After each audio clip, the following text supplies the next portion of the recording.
आपको आजादी मिली तो किस बात की मिली? आप मुझसे ज्यादा पढ़े लिखे लोग बैठे हैं, राष्ट्रवादी बैठे हैं, आपका चिंतन मुझसे ज्यादा गंभीर हो सकता है।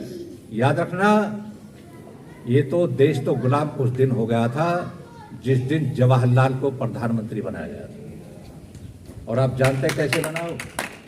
आप जानते हैं कैसे बना?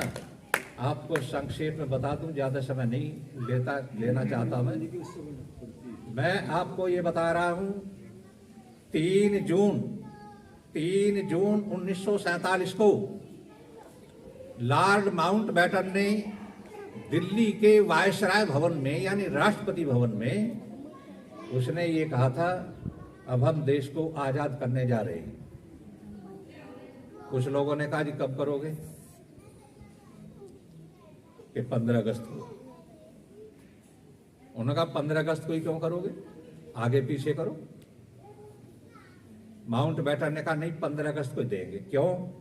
क्योंकि 15 अगस्त को हम अपना विजय दिवस मनाते हैं, क्योंकि दूसरे विश्व युद्ध में हम जापान से जब टक्कर ली, हिरोशिमा नागासाकी 2 शहरों पर हमने बम गिरा दिए, जापान ने सरेंडर कर दिया, हमारे सामने घुटने टेक दिए।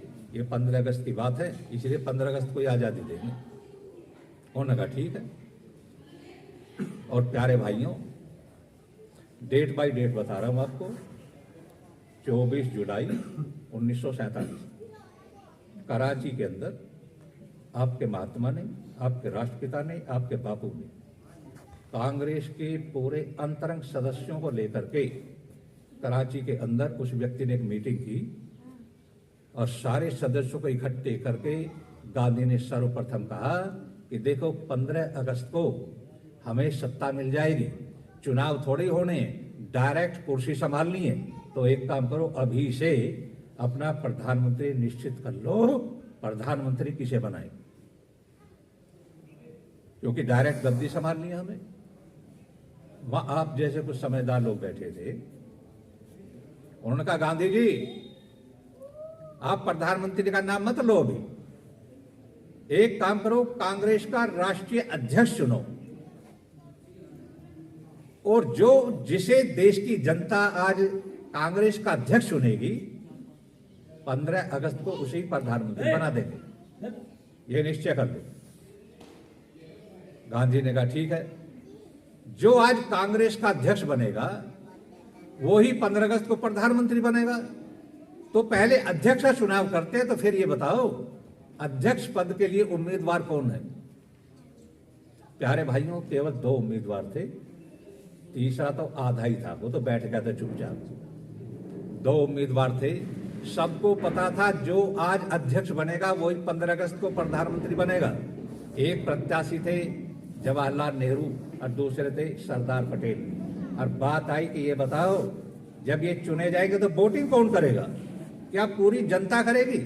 तो लोगों ने कहा कि जनता नहीं, भारतवर्ष में जितने प्रांत हैं और प्रांतों के जो कांग्रेस के अध्यक्ष हैं केवल वो वोट डालेंगे।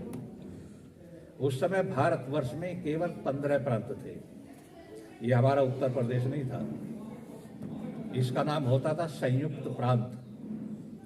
1 नवंबर 1966 को हरियाणा और पंजाब बन गए थे। अब तो बनते बनते मेरे विचार से 1 कम 30 हो गई। प्यारे भाइयों, 15 लोगों की वोट पड़ी। अब मैं कितने दुख के साथ में बता रहा हूं ये तो मैं जानता हूं, क्योंकि दूसरे के दर्द को वो ही जानता है। कुछ लोग कहते हैं चिढ़ाने के लिए कहता है, मेरी किससे दुश्मनी? चिढ़ाने के देश में बात ही नहीं है कोई भी।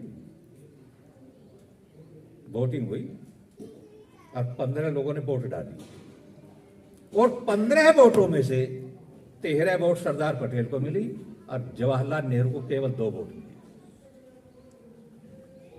आप बताइए प्रधानमंत्री 13 वोट वाला बना या 2 वाला बना? 13 वाला कहां बना? 2 वाला बना जी। प्रधानमंत्री 2 वोट वाला प्रधानमंत्री बना और 13 वोट वाला। फिर ये हुआ क्यों? ये इतना अत्याचार क्यों हुआ? इतना बड़ा घपला, इतना बड़ा अंधकार, ये ऐसा क्यों हुआ? ये ऐसा इसलिए हुआ, जिस समय जवाहरलाल को केवल 2 वोट मिली, वो तो घर गया, चादर ओढ़ करके रोने लगा, आधी रात तक रोया। और आधी रात तक रोने के बाद में उसे एक बात याद आई कि देश की जनता तुझे प्रधानमंत्री बनाना नहीं चाहती, लेकिन एक व्यक्ति ऐसा है वो तुझे अब भी प्रधानमंत्री बना सकता है। और सारा देश एक तरफ और वो एक व्यक्ति एक तरफ, और वो रात के 1:30 बजे गांधी जी से मिला हो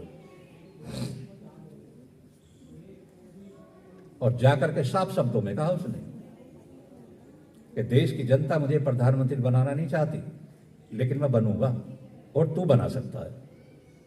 और एक काम कर, या तो मुझे प्रधानमंत्री बनाने का आश्वासन दे दे, वरना साफ मना कर दे। और यदि तू मना करता है तो कल शाम तक देखना, कांग्रेस के 3 टुकड़े बना दूंगा। और जब कांग्रेस के 3 दल बन जाएंगे तो अंग्रेज कहेंगे तुम्हारे दिल बन गए, सत्ता कौन से को दें हम, करी कराई मेहनत बेकार जाएगी, या मुझे प्रधान बना दे तू। प्यारे भाइयों, गांधी ने रात के 2 बजे बैठ करके सरदार पटेल के नाम चिट्ठी लिखी। और मजे की बात यह है, इतने आप सज्जनों के लोगों के बीच में बोल रहा हूं, जो चिट्ठी गांधी ने सरदार पटेल के लिखी थी, वो चिट्ठी आज भी शिवानंद के पास है, लेकिन कागज वो नहीं है। वो कागज के गल गया होगा, सड़ गया होगा, पुस्तक में छपी है। क्या लिखा? गांधी 2 बजे बैठ करके लिख रहा है, प्रिय सरदार चिरंजीव रहो, आपकी लंबी आयु की कामना करता हूं। मैं आपको पुत्र के समान मानता हूं, शिष्य के समान भी मानता हूं, और आप मुझे गुरु मानते हैं, क्योंकि राजनीतिक गुरु आप मुझे मानते हैं। मैं जानता हूं तो बड़े बहादुर आदमी हो, बड़े त्यागी व्यक्ति हो, देशभक्त हो, आप देश के लिए बड़े से बड़ी कुर्बानी दे सकते हो। मुझे याद नहीं है कि जीवन में कभी आपने मेरी बात का उल्लंघन किया हो, हमेशा आपने मेरी बात मानी है। आज भी उम्मीद रखता हूं आप मेरी बात को अवश्य ही मानेंगे। आपको पता है कि देश की जनता आपको प्रधानमंत्री बनाना चाहती है, लेकिन जवाहरलाल प्रधानमंत्री बनने के लिए बड़ा लालायित है। मैं बड़े विश्वास के साथ कहता हूं, तुम पीछे हट जाओ, अपना नाम वापस ले लो, प्रधानमंत्री जवाहरलाल को बना दो। चिट्ठी हमारे पास, आप पढ़ना चाहें तो चट पढ़ लेना। मैं आपसे निवेदन करूं, इस चिट्ठी को लेकर के कौन गया? गांधी से लेकर के सरदार पटेल तक जो पहुंचे, इस चिट्ठी को लेकर के गए राजगोपालाचारी। और राजगोपालाचारी थे गांधी जी के समधी। आपको पता होगा गांधी का जो लड़का था देवदास, और राजगोपालाचारी की लड़की लक्ष्मी उसे लेकर के भाग गया था। अब जब 6 महीने भाग कर गए तो वो गर्भवती थी। राजगोपालाचार्य ने कहा जो होना था वो तो हो गया, अब दोनों का विवाह कर दो। तो राजगोपालाचार्य की लड़की लक्ष्मी, गांधी का लड़का देवदास, दोनों का ब्याह हुआ तो समधी हो गई नहीं, समधी हो गए। वो चिट्ठी को लेकर के गया, और जब जाकर के सरदार पटेल को दी ना, सरदार पटेल को आप कुछ भी कहिए, लेकिन मैं कहता हूं बहादुर था, देशभक्त भी था, लेकिन 1 नंबर का मूर्ख भी पक्का ही था। क्योंकि भोले की पूजा करते, भोला कह दिए चलो, मूर्ख शब्द कटु है, उस समय उसकी बहुत बड़ी भूल थी। उसने एकदम से कहा यदि जवाहरलाल प्रधानमंत्री बनने के लिए इतना लालायित है तो ठीक है गांधी जी, मैं आपकी बात मानता हूं, अपना नाम वापस ले लेता हूं, प्रधानमंत्री उसको बना दो।